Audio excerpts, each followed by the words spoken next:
Inicialmente, quero manifestar a minha alegria em estar aqui no primeiro encontro técnico-científico dos Hemocentros do Brasil. Quero também agradecer à comissão organizadora e ao Instituto ProHemoce pelo convite para proferir essa palestra. Nós vamos falar um pouco sobre as questões éticas relacionadas à promoção da doação voluntária de sangue. E eu dividi a palestra em 3 etapas. Inicialmente, nós vamos falar da doação voluntária de sangue. Na segunda parte, vamos conversar um pouco sobre ética. E, por fim, eu vou apresentar alguns dilemas éticos que temos tido na hemoterapia na atualidade. Bem, a doação voluntária de sangue é recomendada pela Organização Mundial de Saúde para todos os seus países membros desde 1975. Existem outras organizações internacionais que também recomendam a doação voluntária de sangue. Dentre elas, posso citar a Federação Internacional das Sociedades da Cruz Vermelha e do Crescente Vermelho, a ISBT, que inclusive publicou recentemente o Código de Ética relativo à Medicina Transfusional em 2017, o Conselho Europeu e a Federação Internacional das Organizações de Doadores de Sangue. A doação voluntária de sangue, ela possibilita o desenvolvimento de um programa nacional e é base para um sistema nacional robusto e seguro que garanta o atendimento da demanda transfusional do país. A doação deve ser 100% voluntária e não remunerada, e o programa deve ter ações de divulgação e de promoção da doação voluntária de sangue. Também, esses programas nacionais devem ter uma estruturação de uma base de doadores fidelizados. E os serviços que compõem o sistema nacional devem ser bem estruturados para atender aos doadores com qualidade e com cuidado. Entenda-se aqui, cuidado com o doador no processo de doação, cuidado com o produto doado e também cuidado com aqueles candidatos que por algum motivo tiveram uma inaptidão temporária ou definitiva. Eles devem ser orientados e esclarecidos em relação à inaptidão, bem como encaminhados, se for o caso, para serviços de referência. Por definição, uma pessoa que realiza doação voluntária de sangue, ela doa sangue ou componentes por sua própria vontade e não recebe nenhuma remuneração por essa doação, quer seja em forma de dinheiro, quer seja em forma de benefícios que podem ser considerados substitutos do dinheiro. Aqui nós temos o exemplo do tempo fora do trabalho, além do tempo necessário para a coleta. Mais para frente nós vamos falar de outros benefícios que podem ter a mesma característica. A Organização Mundial de Saúde, na sua Assembleia de 2012, publicou diretrizes e, dentre elas, reforçou que pequenos brindes ou lembranças, lanches pós-doação e até o reembolso de transporte para a realização da doação voluntária são compatíveis com a doação voluntária e não remunerada.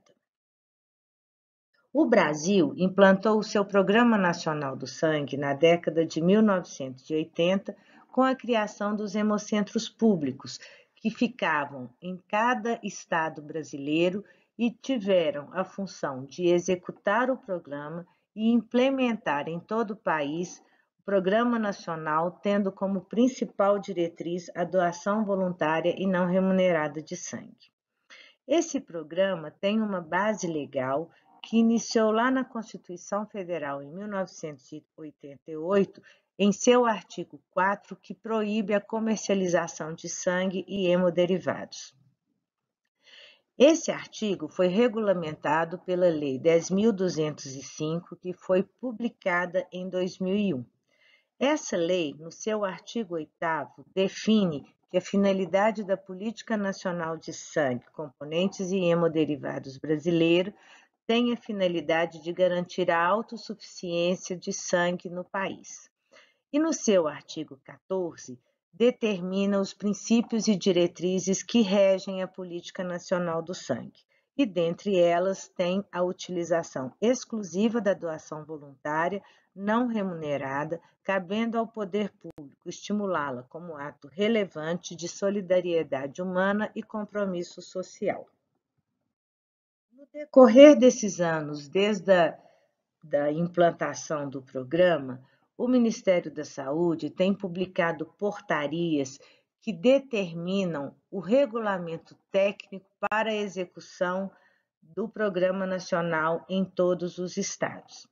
A última portaria foi publicada em 2017, é a Portaria de Consolidação número 5, onde o regulamento técnico está no anexo 4 e que fala em seu artigo 30 que a doação de sangue deve ser voluntária, anônima, altruísta, não devendo o doador receber qualquer remuneração ou benefício, direta ou indiretamente, em virtude da realização da doação. Agora nós vamos falar um pouquinho sobre ética. Ética é definida como a área do conhecimento que lida com princípios morais. São esses princípios que os indivíduos usam em sua conduta e que levam a resultados para a sociedade. Aqui nós vamos direcionar a discussão para princípios éticos que são relacionados à aplicação da biologia e da medicina. E aí eu ressalto a Convenção de Oviedo, que foi a convenção do Conselho Europeu, onde foram definidos os princípios éticos para a proteção dos direitos humanos e da dignidade do ser humano no que diz respeito à aplicação da biologia e da medicina. E cito aqui também a Assembleia da Organização Mundial de Saúde, que em 1975 publicou a Resolução 2872 sobre os princípios para a utilização e fornecimento de sangue humano e produtos derivados do sangue em todos os seus países membros. Bem, os princípios que são usados na área de biomedicina, eu vou falar um pouquinho sobre eles aqui. Nós temos o princípio da dignidade, que o ser humano tem o direito inato de ser valorizado e receber um tratamento ético. Autonomia, o indivíduo tem a sua liberdade para tomar a decisão após informações claras e objetivas, não devendo ser coagido de forma alguma na sua decisão. O princípio da beneficência. A beneficência é aquela ação que é feita para benefício de outras pessoas. Podendo-se entender que uma ação benéfica pode ser tomada para ajudar a prevenir ou remover danos ou simplesmente melhorar a condição de vida das pessoas. Não maleficência é um princípio que reforça que não se deve causar danos desnecessários ou irracionais ao ser humano. E o princípio da justiça, que é um princípio mais amplo da comunidade, que é preocupado com a distribuição equitativa de benefícios e encargos para os indivíduos nas instituições sociais, bem como garantir os direitos dos vários indivíduos incluídos nessa distribuição. Bem, agora eu vou trazer aqui esses princípios éticos ligados à biomedicina e relativo às atividades de hemoterapia. E eu vou abordar as atividades, os princípios relativos aos doadores de sangue e relativos aos serviços de hemoterapia. Eu não vou abordar aqui os princípios relativos aos pacientes, porque sai um pouco do escopo da nossa apresentação. Considerando o princípio da autonomia, os doadores têm direito de informações claras e objetivas sobre todo o processo de doação, processo de seleção, bem como o destino do sangue doado. E, através do consentimento informado, ele registra que teve acesso a essas informações e consente com a realização de todo o procedimento. O doador também tem o direito ao sigilo das suas informações, tanto pessoais quanto relacionadas àquela doação. No princípio da beneficência, fica claro que o doador deve receber informações precisas, objetivas, tanto sobre a sua aptidão quanto sobre a sua inaptidão, se for o caso. E naqueles casos de inaptidão que haja indicação, ele deve ser encaminhado para serviços de referência. O princípio da não maleficência e dignidade define que são necessários critérios bem estabelecidos de seleção dos candidatos à doação para a proteção tanto dos doadores quanto dos pacientes. E os doadores devem ser protegidos de procedimentos que possam prejudicar a sua saúde. Aqui eu quero reforçar aqueles procedimentos em que são necessários, por exemplo, a aplicação de alguma medicação para aumentar a produção de algum componente sanguíneo ou componente da medula óssea, e também realização de procedimentos com intervalos muito curtos que podem trazer um dano para aqueles doadores. Esses procedimentos só podem ser realizados caso bem esclarecidos aos doadores e esses concordem e assinem um consentimento após compreender o que é o processo, quais os riscos e quais os resultados esperados. Um outro ponto para o princípio da não maleficência e o princípio da dignidade é a garantia do anonimato do doador e do receptor no processo transfusional. Em relação à gestão, nós também temos princípios que podemos conversar aqui um pouco em relação à hemoterapia. Em relação ao princípio de dignidade e beneficência, o sangue doado pode ser entendido como um bem da comunidade. E dessa forma, sendo um bem da comunidade, não se pode aceitar que os serviços que trabalham com os doadores e com o processo de coleta de doação voluntária de sangue tenham algum fim lucrativo. Isso pode ferir o princípio da dignidade e da beneficência. Da mesma forma, o princípio leva à não aceitação de qualquer forma de incentivo ao doador, devendo a doação ser voluntária e não remunerada. Mas também não pode haver nenhuma coerção para que essa pessoa realize a doação. Um outro ponto é a dignidade e beneficência para os pacientes que recebem a transfusão, de forma que as pessoas têm direito a se candidatar à doação de sangue. E caso passem pelo processo de triagem e seleção, eles realizarão a doação. Caso contrário, se tiver algum motivo para inaptidão, esse candidato não poderá realizar a doação de sangue. E também, dentro da dignidade e da beneficência, a seleção dos candidatos à doação não pode estar relacionada com base em gênero, raça, nacionalidade, religião, orientação sexual ou classe social. No princípio da não maleficência, é importante que tanto o Sistema Nacional de Sangue quanto os serviços que compõem esse sistema devem buscar seguir padrões internacionalmente aceitos e nacionalmente regulamentados, de forma a proteção àqueles que vão tanto realizar a doação quanto os que vão receber componentes.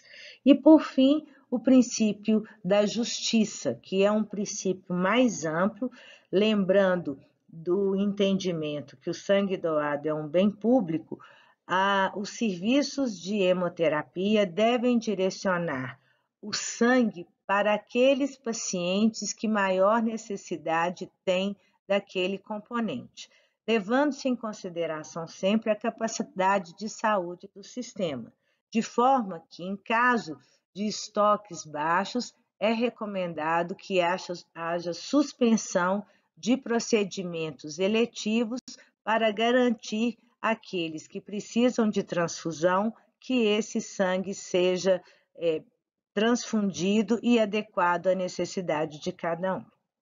O desperdício também deve ser evitado dentro do princípio da justiça. Então, agora vamos falar um pouquinho dos dilemas éticos. Em relação à doação voluntária de sangue, nós temos um dilema quando nós falamos de doação espontânea versus doação de reposição solidária.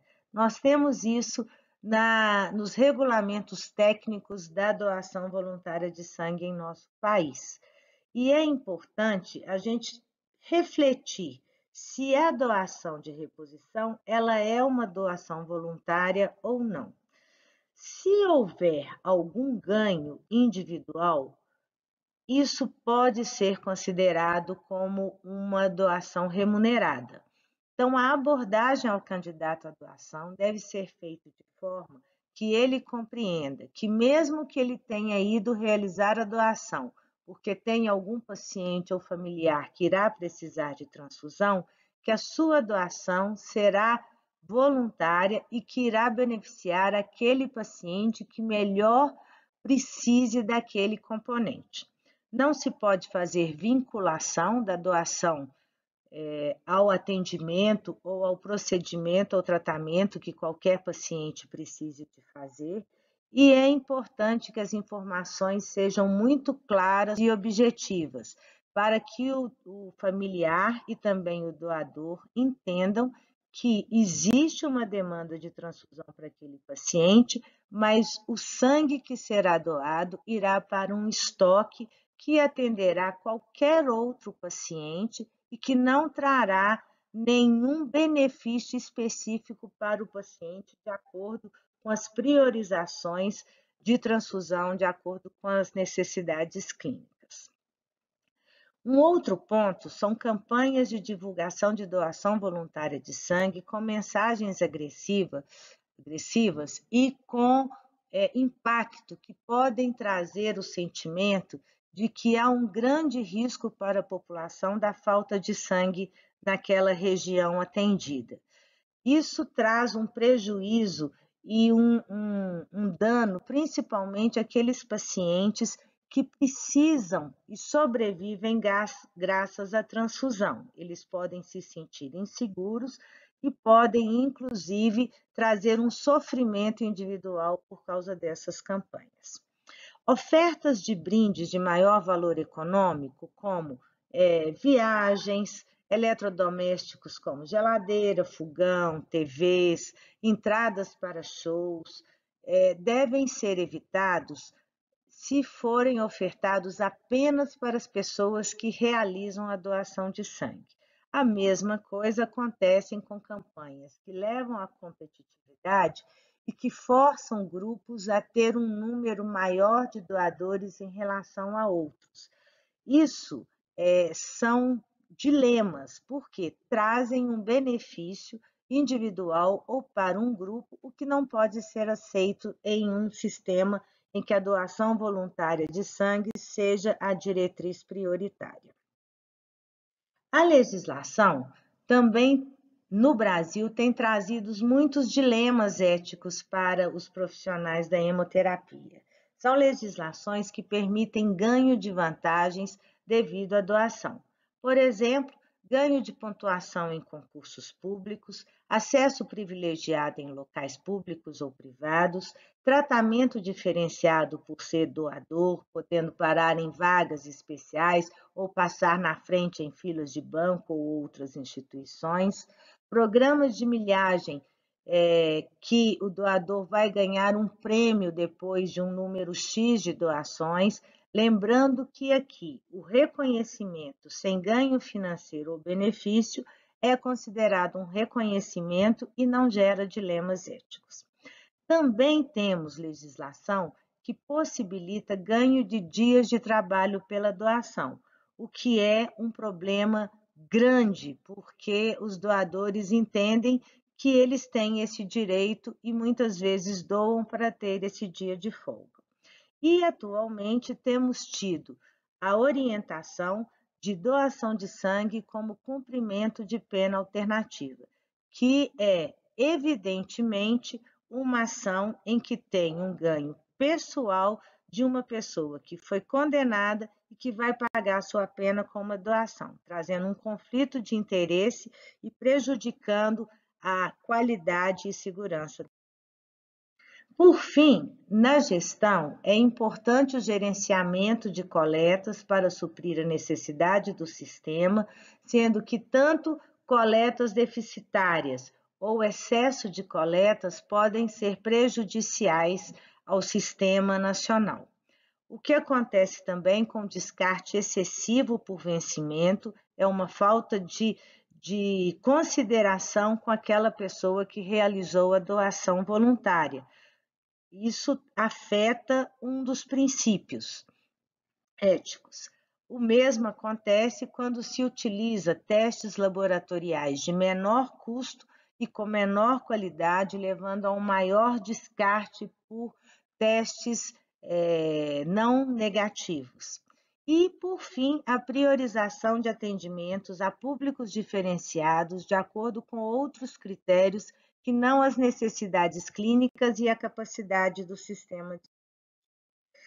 Aqui eu termino a minha apresentação, reforçando a necessidade de nós todos encararmos esses dilemas e refletirmos sobre eles para que possamos manter um sistema nacional de sangue e hemoderivados robusto, reconhecido pelo meio acadêmico, no meio científico e também no seio da sociedade brasileira. Lembrando que o futuro é o resultado daquilo que fazemos no presente. Muito obrigada.